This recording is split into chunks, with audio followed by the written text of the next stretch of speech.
وَقُلْنَا يَا آدَمُ اسْكُنْ أَنْتَ وَزَوْجُكَ الْجَنَّةَ، اور ہم نے کہا کہ اے آدم رہو تم اور تمہاری بیوی جنت میں۔ اب یہ جنت کون سی ہے؟ اکثر حضرات کے نام کر کے نزدیک یہ جنت کہیں آسمان ہی میں تھی، آسمان ہی میں حضرت آدم کی تخلیق ہوئی۔ البتہ یہ سب مانتے ہیں کہ ایک وہ جنت الفردوس جو ہے جس میں جانے کے بعد پھر واپس نکلنے کا کوئی امکان نہیں، یہ وہ جنت نہیں ہے جس میں کہ آخرت میں لوگوں کو جا کر داخل ہونا ہے، اس میں داخل ہونے والے کے نکلنے کا کوئی امکان نہیں۔ ایک رائے یہ بھی ہے،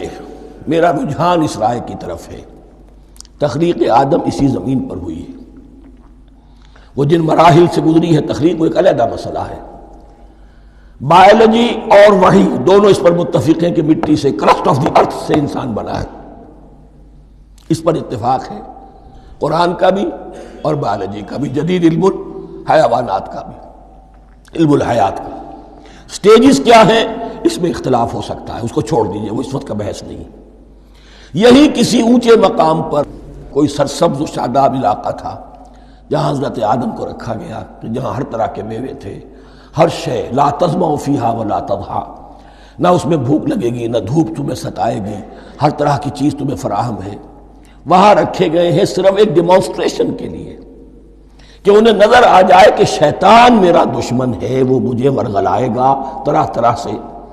میرے اندر وسوسہ اندازی کرے گا، میرے اور میری اولاد کے، صرف ایک ڈیمانسٹریشن۔ اس کی مثال یوں سمجھیے کہ سلیکشن تو ہو گیا، سی ایس پی گریڈ میں کوئی شخص آ گیا ہے،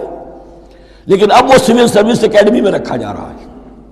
تو یہ کوئی اکیڈمی ہو سکتا ہے اسی زمین پر ہو، صرف بتانا یہ تھا کہ تمہیں معلوم ہو جائے کہ یہ شیطان تمہارا دشمن ہے۔ اس لیے کہ اس میں جو ایک لفظ حبوط کا آ رہا ہے، وہ حبوط صرف ایک ہی معنی میں نہیں ہوتا، دوسری معنی میں بھی ہے، واللہ عالم۔ یہ چیزیں پھر متشابہات میں رہیں گی،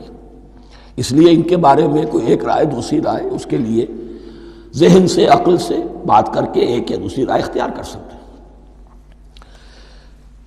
وَقُلْنَا يَا آدَمُ اسْكُنْ أَنْتَ وَزَوْجُكَ الْجَنَّةَ، اور ہم نے کہا کہ رہو اے آدم تم بھی اور تمہاری بیوی بھی باغ میں، اس باغ میں، الجنہ اس باغ میں، گویا کہ اشارہ کیا جا رہا ہے۔ وَكُلَا مِنْهَا رَغَدًا حَيْثُ شِئْتُمْ، اور کھاؤ اس میں سے با فراغت جہاں سے چاہو، ہر طرح کا پھل ہے کھاؤ۔ وَلَا تَقْرَبَا هَٰذِهِ الشَّجَرَةَ، یہاں پہ اس درخت کا نام نہیں دیا گیا، اشارہ اس درخت کے قریب مت جانا۔ فَتَكُونَا مِنَ الظَّالِمِينَ، تو تم ظالموں میں سے ہو جاؤ گے، تم حد سے گزرنے والوں میں سے ہو جاؤ گے۔ اب اس کی بھی حکمت سمجھیے کہ چونکہ ڈیمانسٹریشن کرانی ہے کہ تمہیں کسی چیز سے، ہزار چیزیں مباح ہیں دنیا میں، چند چیزیں پینے کی حرام ہیں،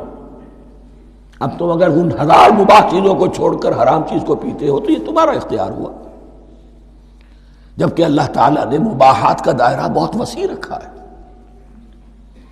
جس سے چاہو چند رشتے ہیں جو بیان کر دیے گئے، یہ حرام ہے، محرمات ہے، ابدیہ ہے، ان سے تو شادی نہیں ہو سکتی، باقی کسی مسلمان عورت سے دنیا کے کسی کونے میں وہ شادی کر سکتے، کروڑوں کے آپشنز آپ کے لیے خالی کھلے ہیں، لیکن پھر بھی انسان شادی نہ کرے، زنا کرے، یہ گویا کہ اس کی اپنی خباثت نفس ہے۔ ایک نہیں، دو دو، تین تین، چار چار تک شادی کرو، اجازت ہے تمہیں۔ تو اس اعتبار سے مباحات، اب یہ پورا باغ تمہارے لیے مباح ہے، بس ایک درخت ہے اس کے پاس نہ جانا، اور درخت کا نام لینے کی کوئی ضرورت نہیں، تو آزمائش تھی نا، صرف ایک آزمائش اور اس کی ڈیمانسٹریشن۔ فَأَزَلَّهُمَا الشَّيْطَانُ عَنْهَا، تو پھسلا دیا ان دونوں کو شیطان نے اس درخت کے بارے میں۔